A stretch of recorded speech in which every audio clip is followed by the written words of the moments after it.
मला एक गोष्ट सांगा मॅडम, नवरा आणि बायको यांच्यामध्ये सगळ्यात मोठा फरक कोणता सांगा. सांगू सांगा सांगा. नाही नाही माहीत? मी सांगतो. जेव्हा केव्हा आमचा मूड खराब असतो किंवा मी रागावलेले असतो, आम्ही काय शोधतो? एकांत, शांतता, एकांतात बसावं आणि रिलॅक्स होऊन जावं. मात्र तुम्ही बायका जेव्हा तुमचा मूड खराब असता किंवा तुम्ही रागावलेले असता, तुम्ही काय करता? तुम्ही कोणा शोधता? सांगू कोणाला? आम्हा गरिबांना, आम्हा नवऱ्यांना, आम्हा माणसांना शोधता तुम्ही. तुमचा सगळा मूड जो खराब आहे, जो का राग आहे, सगळा आम्हा गरिबांवर काढता आणि तुम्ही होऊन जाता मोकळ्या. हेच आमच्या जिंदगीत चालू आहे कसं नेहमी. असते सर, आम्ही सुखी तर तुम्ही सुखी, आम्ही दुःखीत ऑफकोर्स तुम्ही सुद्धा दुःखी असणार ना.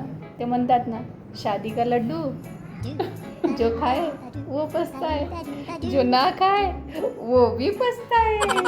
लग्न करताना काळजी घ्या रे भावांनो, ज्यांचं व्हायचं बाकी आहे आणि ज्यांचं झालंय त्यांनी भोगा. माझ्यासारखं सेम पिंच तुम्हाला पण. नारायण.